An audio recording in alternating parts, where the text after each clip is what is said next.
പാർശ്വവൽക്കരിക്കപ്പെട്ട ജനവിഭാഗത്തിന്റെ ഉന്നമനത്തിനു വേണ്ടി പ്രയത്നിച്ച ഏറ്റവും വലിയ സാമൂഹിക പരിഷ്കർത്താവായിരുന്നു അയ്യങ്കാളിയെന്ന് Vadakkanchery block Congress president P G. Jayadeep പറഞ്ഞു. തന്റെ സമുദായത്തിലെ കുട്ടികൾക്ക് വിദ്യാലയങ്ങളിൽ പ്രവേശനം നൽകിയില്ലെങ്കിൽ പാടത്ത് പണിയെടുക്കില്ല എന്ന് പ്രഖ്യാപിച്ച് രാജ്യത്തെ ആദ്യത്തെ കർഷക സമരത്തിന് നേതൃത്വം നൽകിയ പോരാളിയായിരുന്നു അയ്യങ്കാളിയെന്നും ജയദീപ് പറഞ്ഞു. ദളിത് കോൺഗ്രസ് വടക്കാഞ്ചേരി മണ്ഡലം കമ്മിറ്റി നടത്തിയ അയ്യങ്കാളി ജയന്തി അവിട്ടം ദിനാഘോഷം ഉദ്ഘാടനം ചെയ്ത് പ്രസംഗിക്കുകയായിരുന്നു അദ്ദേഹം.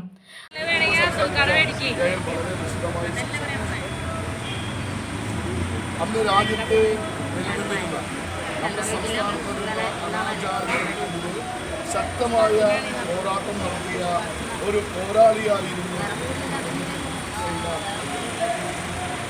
ഒരു സാധാരണ കുടിയേറ്റത്തിൽ ജനിച്ചു അദ്ദേഹത്തിന് അടിസ്ഥാന വിദ്യാഭ്യാസം പോലും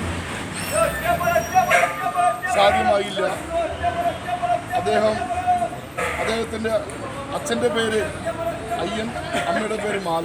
തിരുവനന്തപുരത്തുള്ള മങ്ങാലൂർ എന്നുള്ള സ്ഥലത്താണ് അദ്ദേഹത്തിന്. മണ്ഡലം പ്രസിഡന്റ് എം.വി. സുധീർ അധ്യക്ഷത വഹിച്ചു.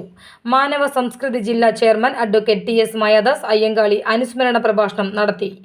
ജയൻമംഗലം മണ്ഡലം Congress president M H. Shanavas, Busha Rasheed, N R. Radhakrishnan, V G. Suresh Kumar, Nandilath Gopalakrishnan, K K. Abubakar, K A. Mahesh, P S. Radhakrishnan, Philip Jacob, M J. Augustin, Johny Chittilappilly, Ashraf Karimathra, N A. Abdul Gafoor, V. Viswanathan എന്നിവർ പങ്കെടുത്ത് പ്രസംഗിച്ചു.